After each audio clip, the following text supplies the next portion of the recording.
In this video we're going to have a look at the sprinkler head that's attached to the Sureguard Scarecrow Sprinkler Repellent, and there are three adjustments that can be made on this head.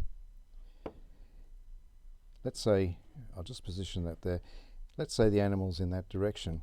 We can change the angle that the left-right angle that the spray sprays at.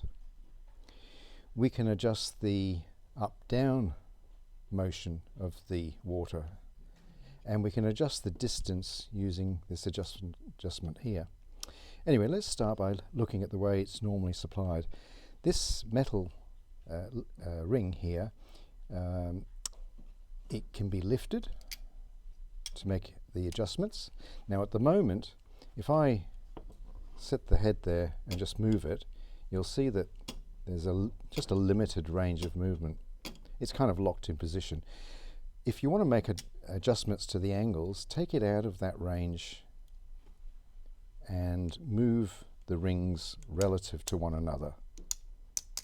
So if I take it to that angle and then flip this back down, you'll see that we've got a much wider range. Or if you really wanted it very narrow, you can set it to the minimum. Just bear in mind that when the sprinkler goes off, there's no guarantee as to what direction this is pointing to at that point in time. So for instance, if it was sitting like this and the animal was detected from over here, well, the water is going to spray in that direction, but very quickly it will come over to the animal. But if you had a wide angle, let's say something like this, and it's sitting like that and the animal's over here, it may take a little while for the spray to get over there.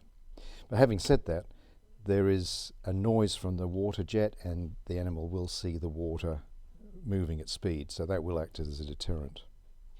So that's the left-right adjustment. There's an up-down adjustment which is adjusted through this ring. Now the minimum and maximum figures on here, I'd suggest just disregard those because it's a little bit confusing. Just notice how this height changes as you rotate it round. And what that's doing, I'll put that on the lowest setting, or the lowest setting here, but it's setting this higher. I'll try and hold it steady and show you when it's at the other end of the range. Now you can see that that's forcing the water down. The jet will hit this and spray downwards. So if you're looking for maximum distance, that's not the setting. You would want it at the extreme other end, so that that hardly touches the jet of water. The other thing to notice is that these notches, make sure that you're not sitting on top of a notch like that is, because I'll just make a slight adjustment. You can see that would have quite an effect. Alright, the third adjustment is a diffuser. If you pull this back here, this screw can move in and out, and at the moment, hopefully you'll be able to see that the screw is not interfering with the jet of water. So if you wanted the maximum distance, you would unscrew this out so that it's not interfering with the water. You can get at least 10 meters. If you've got high pressure, you get 12. If you've got low pressure, you might get 6 or 8, depending on how low it is. And in fact, if you do have low water pressure, perhaps due to a long length of hose, choose an 18mm hose instead of a 12mm. Anyway, if I screw that in, it will start touching the jet of water, and that will act as a diffuser, more or less spraying it out up and down. That can be useful in some situations.